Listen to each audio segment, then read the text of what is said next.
ओम श्री हरि। ओम नमो भगवते वासुदेवाय नमः। श्री कपिल देव जी का जन्म। श्री मैत्रेय जी कहते हैं, उत्तम गुणों से सुशोभित मनु कुमारी देवहूति ने जब ऐसी वैराग्य युक्त बातें कही, तब कृपालु कर्दम मुनि को भगवान विष्णु के कथन का स्मरण हो आया और उन्होंने उससे कहा। कर्दम जी बोले, दोष रहित राजकुमारी, तुम अपने विषय में इस प्रकार खेद न करो। तुम्हारे गर्भ में अविनाशी भगवान विष्णु शीघ्र ही पधारेंगे। प्रिय, तुमने अनेक प्रकार के व्रतों का पालन किया था, तुम्हारा कल्याण होगा। तुम संयम, नियम, तप और दान आदि करती हुई श्रद्धा पूर्वक भगवान का भजन करो। इस प्रकार आराधना करने पर श्री हरि तुम्हारे गर्भ से अवतीर्ण होकर मेरा यश बढ़ावेंगे और ब्रह्म ज्ञान का उपदेश देकर तुम्हारे हृदय की अहंकारमयी ग्रंथि का छेदन करेंगे। श्री मैत्रेय जी कहते हैं, विदुर जी, प्रजापति कर्दम के आदेश में गौरव बुद्धि होने से देवहूति ने उस पर पूर्ण विश्वास किया और वह निर्विकार जगत गुरु भगवान श्री पुरुषोत्तम की आराधना करने लगी।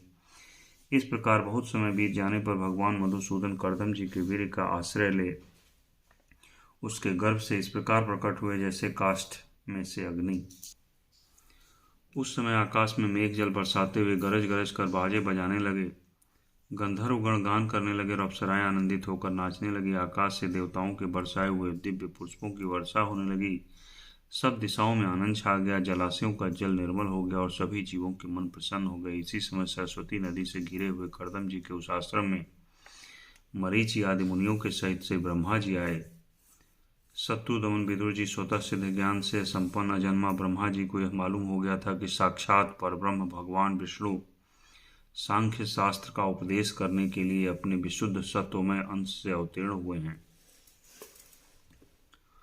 अतः भगवान जिस कार्य को करना चाहते थे उसका उन्होंने विशुद्ध चित्त से अनुमोदन एवं आदर किया और अपनी संपूर्ण इंद्रियों से प्रसन्नता प्रकट करते हुए कर्दम जी से इस प्रकार कहा।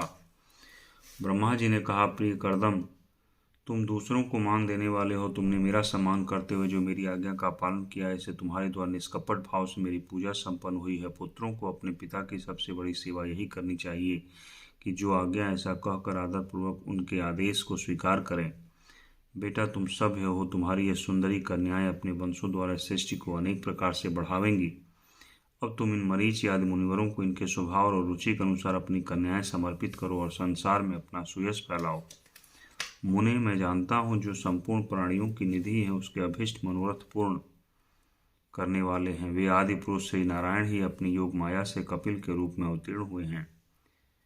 फिर देवहूति से बोले, राजकुमारी, सुनहरे बाल कमल जैसे विशाल नेत्र और कमलांकित चरण कमलों वाले शिशु के रूप में कैट भासुर को मारने वाले साक्षात श्री हरि ने ही ज्ञान विज्ञान द्वारा कर्मों की वासनाओं का मूलोच्छेदन करने के लिए तेरे गर्भ में प्रवेश किया है। यह विद्या जनित मोह की ग्रंथियों को काट कर पृथ्वी में स्वच्छंद विचरेंगे। ये सिद्ध गणों के स्वामी और सांख्याचार्यों के भी माननीय होंगे। लोक में तेरी कीर्ति का विस्तार करेंगे और कपिल नाम से विख्यात होंगे। श्री मैत्रेय जी कहते हैं, विदुर जी, जगत की सृष्टि करने वाले ब्रह्मा जी उन दोनों को इस प्रकार आश्वासन देकर नारद और सनकादि को साथ ले हंस पर चढ़कर ब्रह्मलोक को चले गए। ब्रह्मा जी के चले जाने पर कर्दम जी ने उनके आज्ञानुसार मरीचि आदि प्रजापतियों के साथ अपनी कन्याओं का विधि पूर्वक विवाह कर दिया। उन्होंने अपनी कला नाम की कन्या मरीचि को, अनुसुईया को, अत्रि को, श्रद्धा अंगिरा को और हविर्भ पुलसत्य को समर्पित की। पुलह को उनके अनुरूप गति नाम की कन्या दी। क्रतु के साथ परम साध्वी क्रिया का विवाह किया। भृगु जी को ख्याति और वशिष्ठ जी को अरुंधति समर्पित की। अथर्वा ऋषि को शांति नाम की कन्या दी, जिससे यज्ञ कर्म का विस्तार किया जाता है। कर्दम जी ने उन विवाहित ऋषियों का उनकी पत्नियों के सहित खूब सत्कार किया। विदुर जी, इस प्रकार विवाह हो जाने पर वे सब ऋषि कर्दम जी की आज्ञा ले अति आनंद पूर्वक अपने अपने आश्रमों को चले गए। कर्दम जी ने देखा कि उनके यहाँ साक्षात देवाधिदेव श्री हरि ने अवतार लिया है, तो एकांत में उनके पास गए और उन्हें प्रणाम करके इस प्रकार कहने लगे, अहो, अपने पाप कर्मों के कारण इस दुखमय संसार में नाना प्रकार से पीड़ित होते हुए पुरुषों पर देवगण तो बहुत काल बीतने पर प्रसन्न होते हैं, किंतु जिनके स्वरूप को योगी जन अनेकों जन्मों के साधन से सिद्ध हुई सुदृढ़ समाधि के द्वारा एकांत में देखने को प्रयत्न करते हैं, अपने भक्तों की रक्षा करने वाले वे ही श्री हरि हम विषय लोलुपकों के द्वारा होने वाली अपनी अवज्ञा का कुछ भी विचार न कर आज हमारे घर अवतीर्ण हुए हैं। ओम श्री हरि। आप वास्तव में अपने भक्तों का मान बढ़ाने वाले हैं। आपने अपने वचनों को सत्य करने और सांख्य योग का उपदेश करने के लिए ही हमारे यहाँ अवतार लिया है। भगवान, आप प्राकृत रूप से रहित हैं। आपके जो चतुर्भुज आदि अलौकिक रूप हैं वे ही आपके योग्य हैं, तथा जो मनुष्य सदृश रूप आपके भक्तों को प्रिय लगते हैं वे भी आपको रुचिकर प्रतीत होते हैं। आपका पाद पीठ तत्व ज्ञान की इच्छा से विज्ञानों द्वारा सर्वदा वंदनीय है, तथा आप ऐश्वर्य, वैराग्य, यश, ज्ञान, वीर्य और श्री, इन 6 ऐश्वर्यों से पूर्ण है। मैं आपकी शरण में हूँ।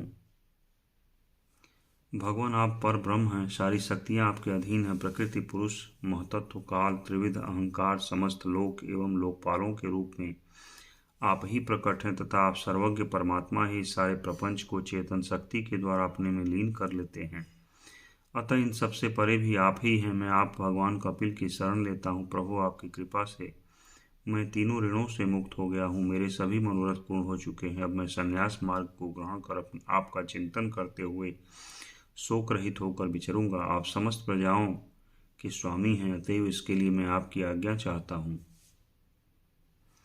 श्री भगवान ने कहा, मुने, वैदिक और लौकिक सभी कर्मों में संसार के लिए मेरा कथन ही प्रमाण है। इसलिए मैंने जो तुमसे कहा था कि मैं तुम्हारे यहाँ जन्म लूंगा, उसे सत्य करने के लिए ही मैंने यह अवतार लिया है। इस लोक में मेरा यह जन्म लिंग शरीर से मुक्त होने की इच्छा वाले मुनियों के लिए आत्मदर्शन में उपयोगी प्रकृति आदि तत्वों का विवेचन करने के लिए ही हुआ है।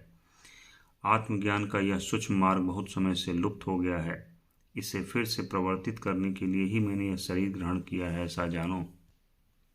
मुने, मैं आज्ञा देता हूँ, तुम इच्छा अनुसार जाओ और अपने संपूर्ण कर्म मुझे अर्पण करते हुए दुर्जय मृत्यु को जीत कर मोक्ष पद प्राप्त करने के लिए मेरा भजन करो। मैं स्वयं प्रकाश और संपूर्ण जीवों के अंतःकरणों में रहने वाला परमात्मा ही हूँ। अतः जब तुम विशुद्ध बुद्धि के द्वारा अपने अंतःकरण में मेरा साक्षात्कार कर लोगे, तब सब प्रकार के शोकों से छूट भय निर्भय पद मोक्ष प्राप्त कर लोगे। माता देवहूति को भी मैं संपूर्ण कर्मों से छुड़ाने वाला आत्मज्ञान प्रदान करूंगा, जिससे यह संसार रूप भय से पार हो जाएगी। श्री मैत्रेय जी कहते हैं, भगवान कपिल के इस प्रकार कहने पर प्रजापति कर्दम जी उनकी परिक्रमा कर प्रसन्नतापूर्वक वन को चले गए। वहां हिंसा में संन्यास धर्म का पालन करते हुए वे एकमात्र श्री भगवान की शरण हो गए, तथा अग्नि और आश्रम का त्याग करके निःसंग भाव से पृथ्वी पर विचरने लगे। जो कार्य कारण से अतीत है, सत्वादि गुणों का प्रकाशक एवं निर्गुण है और अनन्य भक्ति से ही प्रत्यक्ष होता है, उस पर ब्रह्म में उन्होंने अपना मन लगा दिया। वे अहंकार, ममता, सुख दुख आदि चंदों से छूटकर समदर्शी हो सब में अपने आत्मा को ही देखने लगे। उनकी बुद्धि अंतर्मुख एवं शांत हो गई। उसी समय धीर कर्दम जी शांत लहरों वाले समुद्र के समान जान पड़ने लगे। परम भक्ति भाव के द्वारा सर्वांतर्यामी सर्वज्ञ श्री वासुदेव में चित्त स्थिर हो जाने पर वे सारे बंधनों से मुक्त हो गए। संपूर्ण भूतों में अपनी आत्मा श्री भगवान को और संपूर्ण भूतों को आप स्वरूप श्री हरि में स्थित देखने लगे। इस प्रकार इच्छा और द्वेष से रहित सर्वत्र संबुद्धि और भगवत भक्ति से संपन्न होकर श्री कर्दम जी ने भगवान का परम पद प्राप्त कर लिया। ओम श्री हरि। ओम नमो भगवते वासुदेवाय नमः।